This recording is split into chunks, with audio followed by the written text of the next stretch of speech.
할렐루야. 지금은 2022년 4월 24일 주일입니다. 주님께서 구별하신 거룩한 주일에 이렇게 말씀으로 나온 여러분을 환영합니다. 주의 은혜가 여러분의 삶에 더욱더 넘치기를 기원합니다. 오늘 우리가 나눌 본문의 말씀은 요나서 4장 1절로 11절의 말씀입니다. 요나서 4장 1절로 11절의 말씀, 이 시간 같이 읽고 나누는 시간 갖겠습니다. 제가 가진 성경책으로 구약성경 1289페이지입니다. 찾아서 함께 읽고 나누겠습니다.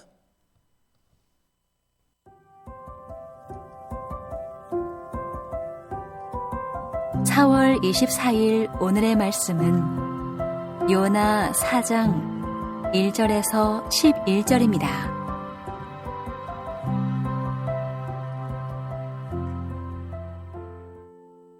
요나가 매우 싫어하고 성내며 여호와께 기도하여 이르되, 여호와여, 내가 고국에 있을 때에 이러하겠다고 말씀하지 아니하였나이까? 그러므로 내가 빨리 다시스로 도망하였사오니 주께서는 은혜로우시며 자비로우시며 노하기를 더디하시며 인애가 크시사 뜻을 돌이켜 재앙을 내리지 아니하시는 하나님이신 줄을 내가 알았음이니이다. 여호와여, 원하건대 이제 내 생명을 거두어 가소서. 사는 것보다 죽는 것이 내게 나음이니이다 하니, 여호와께서 이르시되 내가 성내는 것이 옳으냐 하시니라. 요나가 성읍에 나가서 그 성읍 동쪽에 앉아 거기서 자기를 위하여 초막을 짓고 그 성읍에 무슨 일이 일어나는가를 보려고 그 그늘 아래에 앉았더라. 하나님 여호와께서 박넝쿨을 예비하사 요나를 가리게 하셨으니 이는 그의 머리를 위하여 그늘이 지게 하며 그의 괴로움을 면하게 하려 하심이었더라. 요나가 박넝쿨로 말미암아 크게 기뻐하였더니 하나님이 벌레를 예비하사 이튿날 새벽에 그 박넝쿨을 갉아먹게 하심에 시드니라. 해가 뜰 때에 하나님이 뜨거운 동풍을 예비하셨고 해는 요나의 머리에 쪼임에 요나가 혼미하여 스스로 죽기를 구하여 이르되, 사는 것보다 죽는 것이 내게 나으니이다 하니라. 하나님이 요나에게 이르시되, 내가 이 박넝쿨로 말미암아 성내는 것이 어찌 옳으냐 하시니, 그가 대답하되, 내가 성내어 죽기까지 할지라도 옳으니이다 하니라. 여호와께서 이르시되, 내가 수고도 아니하였고 재배도 아니하였고 하룻밤에 났다가 하룻밤에 말라버린 이 박넝쿨을 아꼈거든. 하물며 이 큰 성읍 니느웨에는 좌우를 분변하지 못하는 자가 12만여 명이요 가축도 많이 있나니 내가 어찌 아끼지 아니하겠느냐 하시니라. 앞서 3장에서 요나의 선포에 하나님으로부터 두 번째 기회를 얻은 니느웨 사람들은 누구 하나 빠짐없이 철저히 회개하였고, 그로 인해 하나님께서는 결정을 되돌리십니다. 그러니까 요나가 그 사명을 완수했고 모든 것이 좋은 결말을 맞이하게 된 것입니다. 그렇게 요나서가 끝나도 참으로 은혜로운 말씀이라고 볼 수 있을 것입니다. 불순종한 요나가 돌이켰고 하나님의 멸망 앞에 높인 느느웨는 하나님의 은혜로 멸망이 유보되었습니다. 이제 느느웨도 하나님의 은혜를 깨닫게 된 것입니다. 그런데 예상치 못하게 요나서는 거기에서 끝나지 않고 오늘 본문에 들어있는 4장의 말씀이 기록되어 있는 것입니다. 4장에는 하나님과 선지자 요나의 속마음이 나타나 있으며 이를 통해서 하나님은 우리를 가르쳐주고 계십니다. 요나의 어리석은 판단을 끌어내어 믿는 자들에게 하나님의 백성으로서의 경각심을 불러일으키고 있는 것입니다. 오늘 말씀을 읽는 가운데 하나님을 우리가 더 알아갈 수 있게 되기를 바라고, 우리가 가진 어리석은 모습이 있다면 내려놓을 수 있는 시간이 되기를 바랍니다. 먼저 요나는 배타적인 선민의식에 사로잡혀 있음을 볼 수가 있습니다. 그래서 요나가 지금 상황에 대해 무척 싫어했음이 1절에 기록되어 있는 것입니다. 니느웨 사람들의 회개로 인해 하나님의 심판이 유보됨이 그에게 불만이었습니다. 그는 하나님의 말씀을 들고 니느웨 앞에 섰고 니느웨에게 선포했으며 그들은 그 말씀을 따라 회개하였습니다. 그가 선지자로서의 일을 잘 감당한 것입니다. 그런데 요나에게 있어서 이것은 싫어하는 일이 되었음을 보게 되어집니다. 왜냐하면 니느웨는 이스라엘을 괴롭게 한 민족입니다. 그들이 구원받는다는 것을 그는 받아들일 수 없었던 것입니다.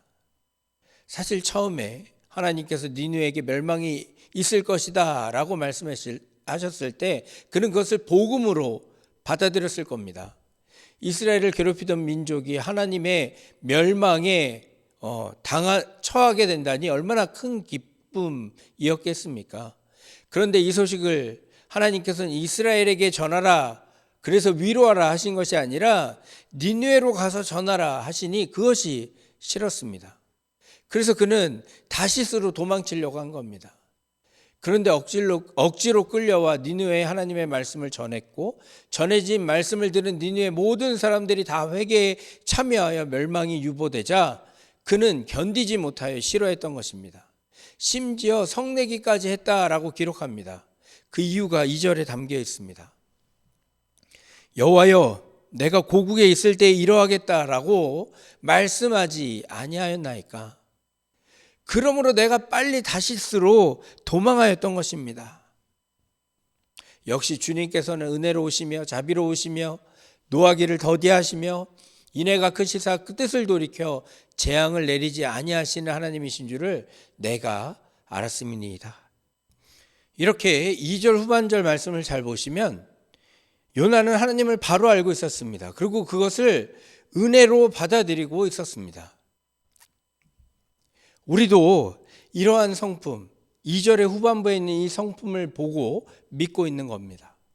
그런데 요나는 지금 자기의 뜻대로 되지 않으니 그동안 은혜였던 것이 싫어졌던 것을 보게 되는 겁니다. 화낼 만한 것이 되어버린 것입니다. 이유는 간단합니다. 그가 자기 중심적으로 모든 것을 판단했기 때문입니다. 집단 이기주의에 빠져 배타적 민족의식에 빠져서는 하나님을 향해 훈계하고 있는 것을 볼 수가 있습니다. 이처럼 어리석은 모습이 어디 있겠습니까? 심지어 그는 하나님께서 허락하신 생명조차도 필요 없다는 듯 한탄합니다. 여호와여, 이제 내 생명을 거두어 가소서. 사는 것보다 죽는 것이 내게 나음이니이다. 이 말씀을 듣는 하나님의 마음이 얼마나 아팠을까요? 여호와 하나님께서는 요나에게 물으십니다. 내가 성을 내는 것이 옳으냐? 요나는 그 질문에 답도 하지 않고 과연 이 성읍이 어찌 될 것인가? 성읍 동편에 올라가서 자기를 위하여 초막을 짓고 바라보고 있었습니다. 하나님께서는 그의 어리석음을 깨닫게 하기 위해 여러 가지 것들을 예비하십니다. 먼저 박넝쿨을 준비하십니다.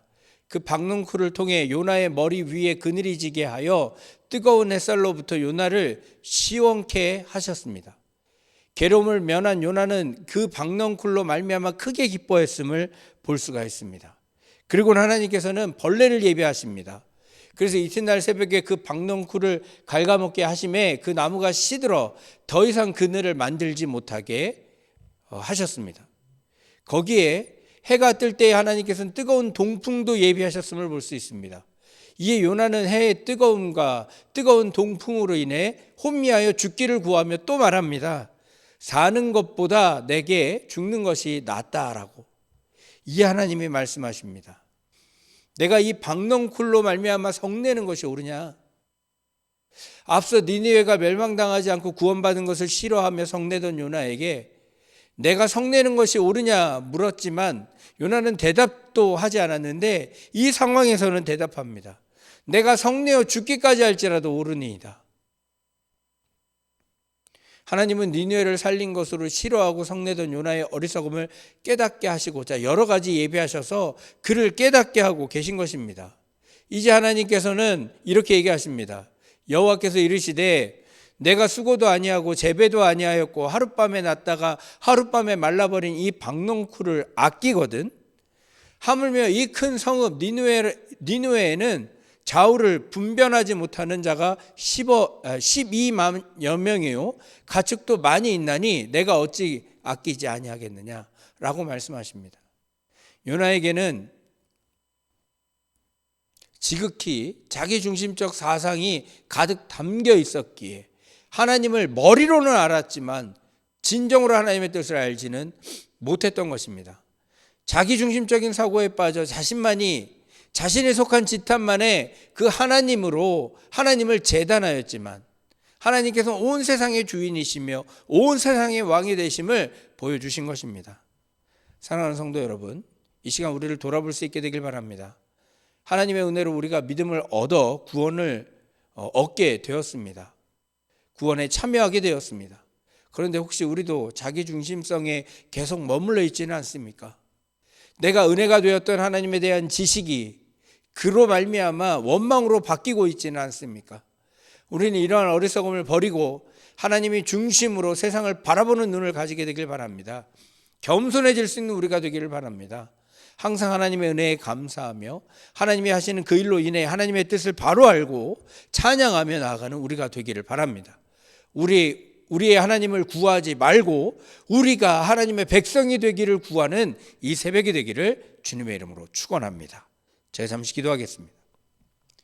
온 세상의 주인 되신 하나님, 하나님의 은혜로 우리를 하나님의 백성 되게 하시니 감사합니다. 이제 하나님의 백성의 바른 생각을 우리가 품게 하여 주옵소서. 우리의 좁은 생각과 마음으로 하나님을 판단하는 어리석음이 우리에게 없게 하시고 하나님을 바로 알아 그 뜻에 바로 서는 우리가 될 수 있도록 주님 축복하여 주옵소서. 예수 그리스도의 이름으로 기도하옵나이다. 아멘.